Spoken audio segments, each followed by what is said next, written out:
Sobat calon guru semuanya, yang namanya seleksi ya, yang namanya seleksi tentunya di sini ada peserta yang dinyatakan lulus maupun juga tidak lulus teman-teman. Termasuk juga untuk seleksi P3K tahap 2 dikarenakan jumlah formasi itu lebih sedikit daripada jumlah pelamar yang mendaftar, maka kemungkinan besar di sini terdapat banyak peserta yang belum bisa mengisi formasi P3K di tahap 2. Namun tentunya di sini masih ada sedikit ruang ya yang bisa kita harapkan dikarenakan di beberapa daerah ya ini sebarannya itu masih banyak, yaitu daftar formasi yang masih kosong, yaitu sisa penempatan P3K di tahap 1. Dan pada video ini nanti kita akan mencari tahu lebih lanjut yaitu kira-kira seperti apa peluang optimalisasi formasi P3K 2024 untuk peserta seleksi P3K tahap 1 maupun juga P3K tahap 2 untuk pengisian formasi kosong 2024. Kira-kira seperti apa informasinya? Silahkan simak video ini sampai selesai. Namun sebelum kita lanjutkan, perlu saya ingatkan bagi teman-teman yang mungkin baru pertama kali menemukan channel Calon Guru, silahkan klik tombol subscribe-nya dan aktifkan notifikasi loncengnya, sehingga nanti jika ada update video terbaru, teman-teman tidak akan ketinggalan informasi. Oke sobat calon guru semuanya, pertama-tama di sini kita coba telaah dulu ya, yaitu seperti apa peluang masuk optimalisasi formasi. Seperti yang kita ketahui bahwasanya optimalisasi itu nanti akan diterapkan untuk mengisi formasi yang kosong setelah pengumuman kelulusan P3K tahap 2. Kalau misalkan dulu ada formasi kosong dari penempatan P3K tahap 1, itu kan itu yang diperbutkan oleh teman-teman pelamar P3K tahap 2. Nah, manakala P3K tahap 2 itu sudah pengumuman, ternyata masih ada lagi formasi yang masih kosong, maka itu nanti berpotensi untuk dilakukan optimalisasi formasi ya. Dan di sini untuk melakukan optimalisasi formasi ini seperti yang kita kutip dari jpnr.com, pernyataan dari BKN itu adalah optimalisasi formasi nanti akan dilakukan yaitu setelah pengumuman kelulusan P3K tahap 2 ya. Kalau misalkan kita merujuk pada jadwal terbaru yang dikeluarkan tanggal 20 Mei, itulah untuk pengumuman kelulusan. Ini adalah tanggal 16 sampai dengan 30 Juni tahun 2025. Jadi nanti untuk mengetahui mana saja formasi yang masih kosong dan juga siapa saja yang nanti berhak untuk dimasukkan ke optimalisasi formasi, itu adalah kita bisa pantau setelah pengumuman hasil kelulusan untuk P3K di tahap 2. Dan di sini nanti artinya teman-teman baik itu dari pelamar P3K tahap 1 yang di sini kodenya itu hanya R2 atau R3 saja tanpa L, ini adalah untuk tahap 1, dan juga untuk pelamar P3K tahap 2 yang kodenya hanya R4 maupun juga R5 tanpa L, nanti berpotensi untuk masuk ke optimalisasi formasi. Dikarenakan untuk optimalisasi formasi itu bukan hanya untuk pelamar P3K tahap 1, namun juga termasuk untuk pelamar P3K di tahap 2.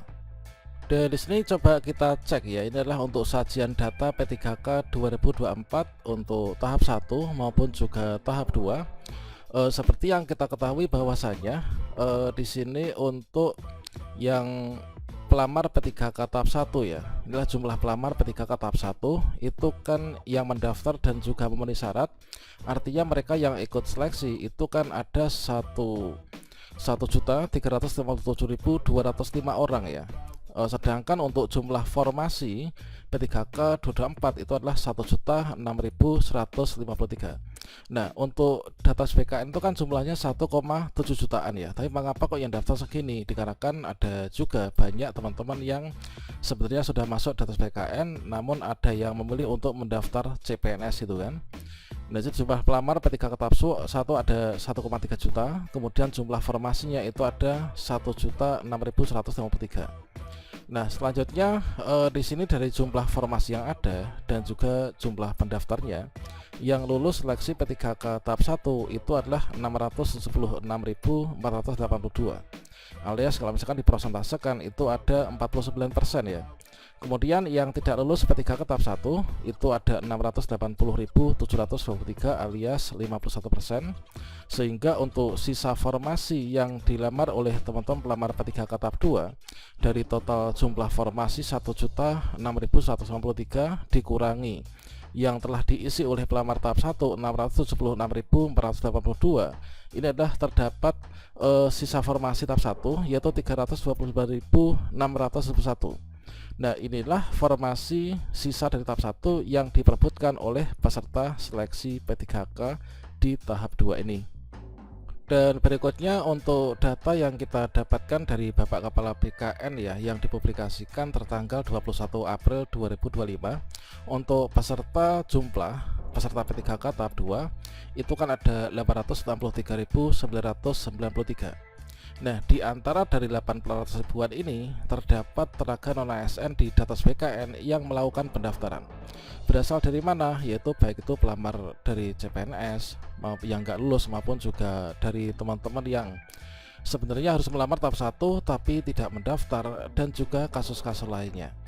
Nah, sehingga di sini dari sisa formasi yang ada ya, ini kan sisa formasi, ini kan masih ada sekian.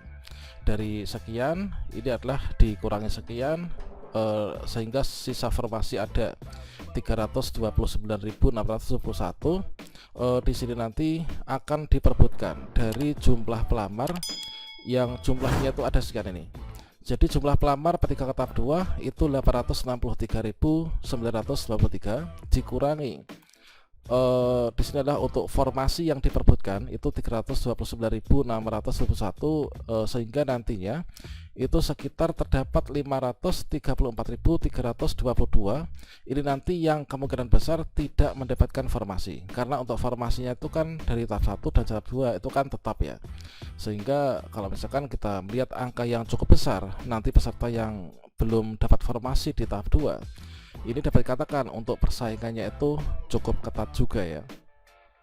Dan selanjutnya perlu diketahui bahwasannya untuk pemerintah itu kan memutuskan sebanyak 680.723 honorer yang tidak lulus atau tidak mendapatkan formasi di tahap 1 itu nanti akan bisa diangkat menjadi P3K paruh waktu ya. Kalau misalkan kita lihat pada Kemenpan itu bukan hanya 347 tapi 348, 349 itu sepertinya pun juga begitu. Kalau misalkan tidak mendapatkan formasi pelamar P3K tahap 1 alias yang terdaftar dari BKN nanti akan diangkat menjadi P3K paruh waktu. Namun di sini seperti halnya juga kita juga lihat pada diktum ke-31 ya, bahwasanya untuk pelamar prioritas alias peserta seleksi P3K tahap 1 di situ yang belum dapat formasi itu masih memiliki peluang untuk nantinya diangkat menjadi P3K penuh waktu, yaitu melalui mekanisme kebijakan optimalisasi formasi. Dan kalau misalkan kita ingat juga ya, untuk mekanisme penentuan kelulusan P3K tahap 2 itu kan juga menggunakan sistem ranking ya. Sistem ranking yaitu dari pelamar prioritas, yang mana untuk jumlah honorer terdaftar di atas BKN yang mendaftar pada seleksi P3K tahap 2 itu sebanyak 116.498. Kemudian nanti untuk pengisian formasi tentunya di sini misalkan dari pelamar tahap 1 yang mendaftar di tampungan itu kan juga diberikan untuk formasi lainnya. Dan kalau misalkan dari P3K tahap 1 itu kita sudah mendapatkan data secara pasti, yaitu 49% peserta yang dinyatakan lulus seleksi. Sedangkan untuk yang di tahap 2 ini nanti jumlah berapa yang lulus nanti kita menunggu pasca pengumuman P3K di tahap 2. Dan seperti yang kita ketahui bahwasanya untuk persaingan yang terjadi pada seleksi P3K tahap 2 itu kan bersaing pada masing-masing lowongan formasi ya. Jadi peluang kita itu adalah di sini, yaitu persaingan di masing-masing formasi dan juga masing-masing instansi. Jadi tetap ada saja peluang formasi yang nantinya itu tidak terisi pada pengumuman kelulusan P3K tahap 2. Dan nantinya formasi yang tidak terisi pada saat pengumuman kelulusan P3K tahap 2 itulah nanti yang akan dilakukan optimalisasi formasi. Katakanlah misalkan di sini terdapat ada formasi ya, ada formasi yang jumlahnya itu melebihi dari pelamar yang lulus. Kita ambil saja untuk contohnya di sini ya. Meskipun kalau misalkan kita cross check ya, data yang disajikan di SSCASN di bagian simulasi pemilihan formasi di sini kurang akurat, namun kita anggap saja ini akurat sebagai percontohan saja. Misalkan di sini ada formasi yang jumlahnya ada 4. Katakanlah di sini baik itu pelamar tahap 1 maupun juga 2 ini belum ada yang mengisi. Nah, ini nanti kemungkinan besar akan masuk nih, yaitu sebagai tempat untuk dilakukan optimalisasi formasi. Namun lagi-lagi di sini perlu kita untuk persaingan dari seleksi PTK tahap 2 itu kan per masing-masing lowongan formasi dan juga per instansi. Katakanlah di sini instansi Kabupaten A, kemudian di sini untuk instansi Kabupaten A, kemudian formasinya adalah operator layanan operasional. Otomatis nanti yang bisa mengisi untuk operator layanan operasional itu adalah juga mereka yang melamar pada jabatan yang sama dengan menggunakan ijazah yang sama. Misalkan adalah operator layanan operasional ya.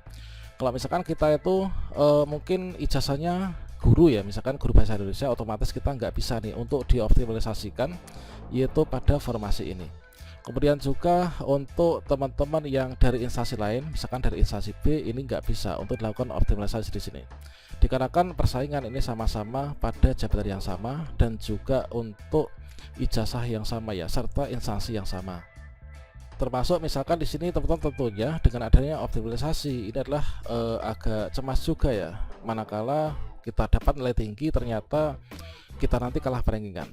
Nah, tentunya untuk mekanisme seleksi PTK tahap 2 misalkan adalah di sini ada jumlah formasi 8 ya. Jumlah formasi 8, kemudian di sini ada 5 peserta seleksi P3K tahap 2 misalkan. Maka 5 peserta ini nantinya akan lulus semua mengisi formasi dari 8 ini. Nah, sisa dari formasi yang 3 ini kan 8 dikurangi 3 lulus tahap 2, masih ada sisa formasi 3 kan. Nah, maka 3 inilah yang nantinya akan dilakukan optimalisasi formasi.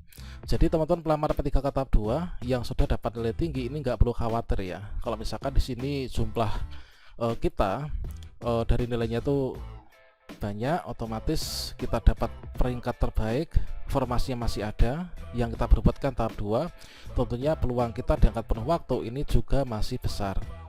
Meskipun di sini untuk teman-teman yang non ASN aktif bekerja alias yang belum terdaftar di database PKN, kalau misalkan ada peluang optimalisasi formasi, ini peluangnya cukup kecil.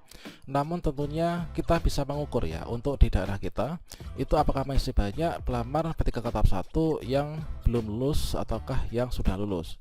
Jadi katakanlah di sini misalkan kita ambil contoh untuk operator layanan operasional di pemerintah kota bla bla bla bla untuk penempatan unit kerja yang ada di sini ya. Di sini terdapat 4 formasi yang kosong. Kemudian kalau misalkan di sini di daerah kita ini XTHK2 itu terdapat 1, maka bisa jadi nanti untuk ranking pertama itu diberikan untuk peserta di sini. Inilah nanti 1. Kemudian untuk non ASN dan PKN ini ada 1, kemudian nanti akan mengisi di sini ya. Selanjutnya kalau misalkan kita pelamar P3K tahap 2 yang kalah perankingan, kita penempatannya awalnya itu berada di UPT kebersihan wilayah ini, maka bisa jadi nanti kita akan ditempatkannya itu adalah berada di sini. Termasuk masih ada satu formasi kosong nanti dari peserta di sini adalah di pemerintah kota bla bla bla, kemudian di Bina Marga Sumber Daya Air ya. Ini kan terdapat 7 kebutuhan, kemudian pelamarnya ada 8. Otomatis ada 1 yang nggak lulus, bisa jadi dia itu nanti akan ditempatkan pada SKPD yang berbeda ya. Nah, jadi kira-kira untuk peluang optimalisasi formasi itu adalah seperti itu ya. Dan semoga saja teman-teman subscriber channel calon guru ini seluruhnya bisa diangkat nih untuk P3K di tahap 2 ini. Dan kalau misalkan teman-teman yang pelamar tahap 1 ketika dilakukan optimalisasi formasi di sini belum juga lulus ya, semoga nanti kita segera akan bisa diangkat menjadi P3K paruh waktu ya. Oke, demikian sobat semuanya, semoga bermanfaat ya. Salam sukses untuk kita semuanya. Wassalamualaikum warahmatullahi wabarakatuh.